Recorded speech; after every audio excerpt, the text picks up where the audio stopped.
So in the last few videos, we've been doing budget inverters from China. And they do work if you set them up properly, but they're a huge pain in the butt. So today we're going to contrast those videos with some Victron Multi-Plus 2s. These are very high quality inverter chargers, and they might cost more, but in this video you might learn why. These should be able to last a lifetime, and the software is incredible. You can do pretty much anything you could imagine with these inverters. Now before we get started, you need to understand that the Multi-Plus 2 is a single phase 120 volt inverter. If you want to have a split phase output for 120 and 240 to supply a load center, you're going to have to put two of these into parallel. And by parallel, I mean connecting to a single battery bank, and then we take the AC output and we put that in series, so we have a split phase output. In making this happen is actually beginner friendly. I'm going to make it as simple as possible in this video. Now these units are inverters and AC chargers, but they don't have a solar charge controller. So if you want to build a complete system, you'll have to buy a Victron solar charge controller mounted on the wall next to the inverters, and then you'll have a complete system. Also with the Victron ecosystem, you can add Wi-Fi monitoring, you can also do data logging over time, you can do all sorts of cool stuff with these inverters. Also what's nice is when you buy Victron, they just work. Okay, I have lots of videos of defective devices, bad software, and all sorts of other issues. When we hook these things up, they're gonna work on the first try. Now these inverters were sold by Current Connected, and not only do they support Victron products, but they also program these inverters before you get them. So if you order them in a package, all you have to do to have a split phase output is connect one cable here, and then you wire them up to a load center, and that's it. You don't have to go in there and change any of the settings. It works out of the box. And this makes it a lot easier for beginners to approach Victron because this can be somewhat intimidating at first. So in this video, I'm going to show you how to build a system with these units, and I promise you that it's not that scary. It will be very simple. And that's pretty much it. So let's get started. We're going to connect the AC output to that load center, and then we're going to connect the battery second. Now first you want to mount these with 4 inches of spacing between each unit. This will allow for proper cooling. Next we need to remove this bottom panel with a screwdriver. Oh, look at this. Not only is it pre-programmed, but they also updated the firmware. Now first we need to finish mounting these inverters, and there's mounting holes right here for some screws. Now that these are secure, we want to connect the AC output 1 of each unit to that load center. And to do this, we're going to use flexible conduit. You can buy this at Home Depot, and it's very easy to use. And to use this with the Multi-Plus, you need to remove these plastic grommets and this little clamp. Now to connect this AC output hole to the 1/2 inch flex conduit, you're going to have to use a nylon liquid tight fitting type B. And it just says 1/2 inch, and these are very easy to find. So unscrew this part, put this over the hose, shove this in there, and then screw this down. And that is it. Now we can connect this hose to the AC output. So shove this into this hole that we created, and then put the lock nut on top. Now this is a special tool for tightening these down, and I highly recommend these. It's a little tight, so you're gonna have to remove this plastic connector as well. Perfect. Now we need to connect this inverter to the load center, so we're gonna measure and cut this hose. Give it a little bit extra just in case. Be very careful.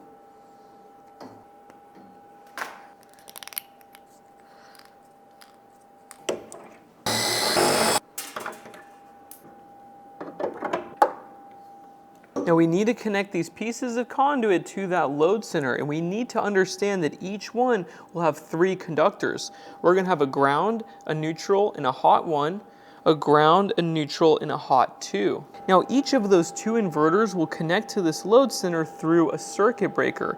So hot 1 will connect right here, and hot 2 will connect right here. So let's take this apart and let me show you how to do that. Now we're going to put 2 breakers here to connect to the 2 inverters, but what size breaker should we use?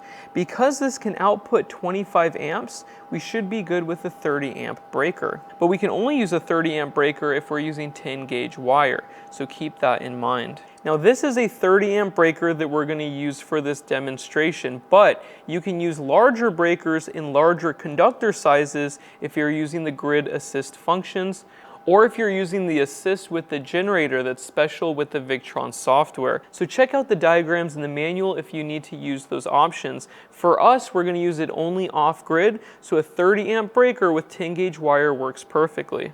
But there's a lot you can do with these inverters. Check out the manual, it's pretty crazy.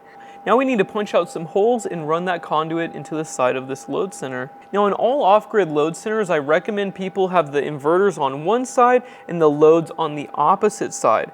That way you can add more inverters if you need more power. So if we have 4 Victron inverters instead, we could add another breaker right here and add those 2 inverters. This way you can expand your system over time. And that also allows each inverter to have its own disconnect. Now when I want to supply this load center with only this inverter, I will switch this one on and then I will turn off all the others. If these are all in parallel and communicating with each other, then I can turn them all on. But you have to have the inverter set up to do that. Now for this system, out of the box, it's a plug and play 120 and 240 volt system. We only need 2 breakers, so we have a 240 volt 30 amp, and we're going to connect our Victron inverters, one hot right here, one hot right here. Now to make this process easier, it's better to run the wires before you connect it to the load center, because sometimes it can be hard to force the wires through this if it's bent in a certain configuration. So I'm going to add the wires first, and then we're going to connect it to these 2 holes in the load center. And here's some spool of 10 gauge copper wire. We have black for inverter hot 1, red for inverter hot number 2, ground and neutral. So for the first inverter, we have a red, a green, and a white, and we're going to pull this through the conduit.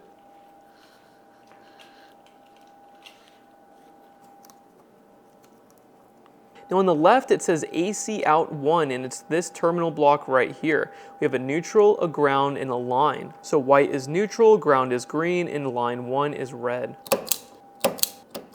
We need to use ferrules. This is a cheap, easy to use tool. First you strip the wire and then you put a ferrule over it, and then you use this to crimp it.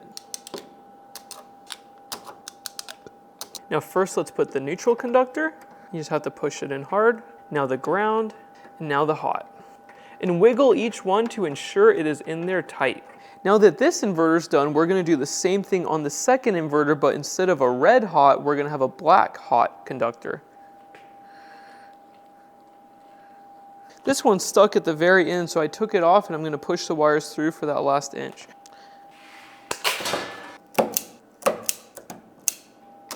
That makes it way easier. Use pliers to push those things up in there. Perfect. Make sure it's tight. Now to make this installation look nice, we're going to put some holes right below the inverters to run the flexible conduit through.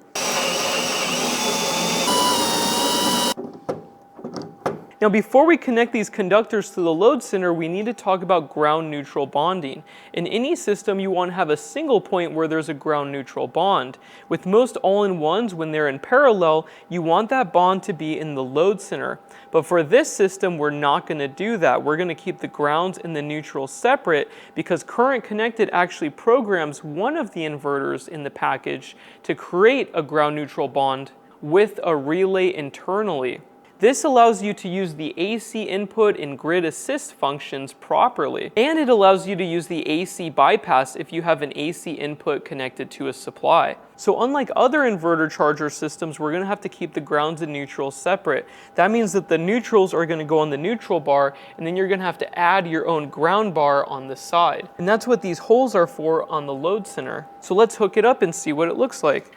Also, it doesn't matter which hot you supply to each circuit breaker. This one could be inverter number 1 hot, or it could be inverter number 2 hot, but each hot has to go to its own breaker. This video was supposed to be very simple, but it's becoming a lot more complex because there's a lot to talk about. I always think it's very simple in my mind, but then when I actually make the video, I'm like, holy cow, there's a lot to say.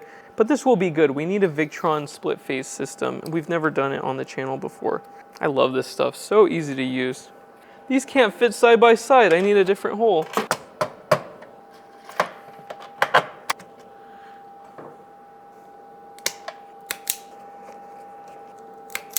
Got a Torx screwdriver. That's pretty tight. So now the hots are connected, the neutrals are bonded on the neutral bar, and now the grounds need their own bar. And this is what a grounding bar looks like. You can buy it at the hardware store. Also, keep in mind when you keep the grounds and neutrals separate in a sub panel or something like this, there's going to be a large green screw in your neutral bar. You need to make sure that that is removed. So we're going to remove it. It's down here. And it's a big green screw. You can't miss it. Now let's connect the grounds. Now this panel is done. When we want to supply these loads with power, we're just going to flip this breaker on and we'll be good to go. Now that the AC output is connected to the load center, we can finally connect the battery. And this is a pretty fun part. It's very easy to wire it up onto this board. Now these are 6-gauge cables, and this is all that's required with a 48-volt battery to supply these with enough current to work properly. But I would use 4-gauge if I were you. We're going to connect these in parallel with 2 bus bars, red for positive and black for negative. Now these inverters come with these plastic grommets, and you cut it for the size of wire that you plan to push through it.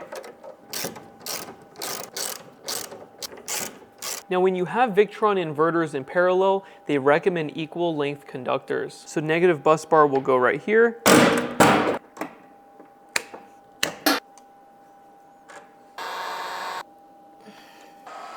It doesn't have a perfect curve. I'm going to redo it. Yeah, that's better.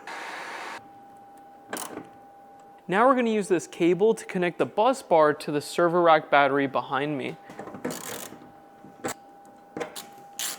Now if you have larger multi-plus 2s like the 10Ks, you can use the Lynx distributor, but the Lynx distributor's smallest fuse size does not work well with this. So you're better off using a bus bar for these smaller 3K units. Now the most popular bus bar for sure is the current connected one, but Overkill Solar came out with their own and they're really nice as well. But they're for really large systems or if you have multiple large batteries that you want to connect with T-class fuses. But both are a great option. Now, as always, we need to protect these conductors with an overcurrent protection device.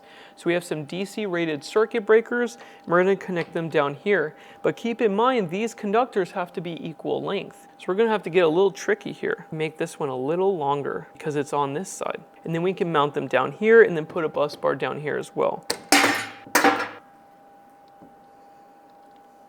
It's really hard to organize these small wires to make them look good.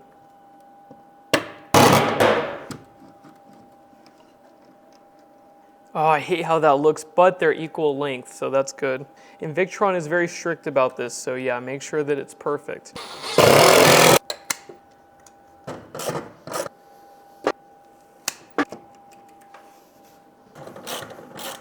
Now we have the positive cable and we're going to connect this bus bar to the battery tower behind me, but we need to use a pre-charge resistor to charge up the capacitors in both of these inverters. And that is very important. You do not want to screw this step up. Pretty much all server rack batteries have it installed, but I like to do it manually with a large resistor. First, we're going to connect the cable to the bus bar, and then flip both breakers to the on position. And this is my pre-charge resistor, so we're going to connect it on one side, and then put the opposite in on the battery positive terminal and wait about 20 seconds to charge up the capacitors. And the inverters are turning on, so we need to turn those off. Okay, there we go. Now they're not turning on. Now the capacitors are charged, so we can connect it to the positive terminal of the battery without any spark. Now that the battery is connected, we can move on to the final step, and that's establishing communication between these two inverters. And all you need is this blue cable that's sold by Current Connected. And on each inverter charger, it says VE bus, and you just want to plug this into both of them. Right there, and right there. And that should be it. These are pre-programmed, so let's try turning them on and see what happens. And look at that, it actually turned on. We have a green light for inverter on. We didn't have any special surprises or anything that we had to set up. So now let's test the voltage at the load center. So from hot to hot, we have 240 volts. Hot 1 to neutral is 120, and hot 2 to neutral is 120. So now we can turn on our air conditioner, and we can start charging up my Tesla. Actually, let's turn off the air conditioner and see how much load we can add to this with the Tesla. Let's try pulling 24 amps first. And look at that, it's charging. And I hear the buzzing of the transformer. Those are LF inverters, so they can actually manage a high surge. And we're doing it 6,000 watts continuous at 240 volts. Let's go look at the inverters real quick. Oh, overload, we need to lower it. 21 amps, oh, there we go. Oh, that one's still getting overload. We're doing 20 amps at 240 volts. Let's increase the current and see how much it can take. Nope, 20 amps is the limit. That's only 4,800 watts. Let's connect to the app and see how much it says on the app. Oh, this one does not have Bluetooth. We're gonna have to connect a servo to this so then I can connect with my phone. Now it's very easy, I'll show you how to do that. Now this is a Servo GX by Victron. This connects to all components in your Victron system so you can connect to Wi-Fi or do monitoring or data logging or whatever you wish. So first we need to mount it and then we need to give it power. I wish the Servo GX was powered by the inverter somehow, but you have to run its own power cable, and this has to be a fused line on the positive, so be sure that you set this up properly when you do this install. Now we have power on the Servo GX, so we need one communication cable to connect this to one of the inverters. We can do that on the VE bus port, and it's right here in the back. So plug it in. Let's wrap this up so it looks at least half decent. And then plug it into the VE bus on one of the inverters. And now let's check our phone and connect to the servo and see what the inverters are doing. Workshop Victron system, we'll click on that. And we're connected. VRM online portal, and it's now connected. It shows 4,600 watts for the AC loads, and the battery, it's pulling 5,000 watts. And Current Connected can actually log in and change your settings remotely once you have a Servo GX connected to your system. And they can actually troubleshoot any issues that you're having. And on the VRM online portal, they actually upgraded it. There's lots of crazy settings and notes, photos, like alarm logs, everything you need is on here. You can check this from anywhere in the world if this is connected to Wi-Fi. Now you don't need it connected to Bluetooth or Wi-Fi. You can actually connect this screen and you can change the settings and see what your system's doing. And all you have to do is plug it in. So power first, and then communication, and then it'll take a second to boot up. And this is the main screen. It shows you how much we're pulling from the inverters, how much we're pulling from the battery, and if we had the grid connected, it would show how much we're pulling from that as well. Now let's try to increase the current on the Tesla and see what happens with this screen.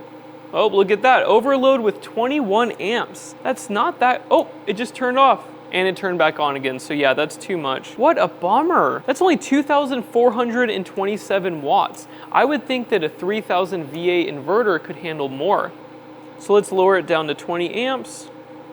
And that's it, it can only handle 2,300 watts on each leg. So that's pretty limited, especially for the price. But you get all of this functionality where you can connect it to the internet. And if you get the larger Multi-Plus 2, you can run anything. If you get two 10Ks, you can run a house no problem. I chose the smaller units so I could make a video on them in a split phase configuration. If we use their 10K inverter, it wouldn't even fit on this board. That thing would be massive. Now personally, I really wish they could rate these inverters in watts or real power, because with the power factor of some loads, it can be very deceiving. So I guess the assumed power factor is 0.8. That's why we're pulling 2,004 or 2,300 watts on each leg. But if you want a system that works and will last a very long time, I could keep this on this board for the next 30 years and I know that it's gonna work. I would not be surprised if these last double or triple as long as the more cheaper Chinese all-in-one units, but you're not gonna get the same output. These are low frequencies, so they're very heavy. So think about that if you're mounting two 10Ks on your wall in a split phase configuration. But these can do everything.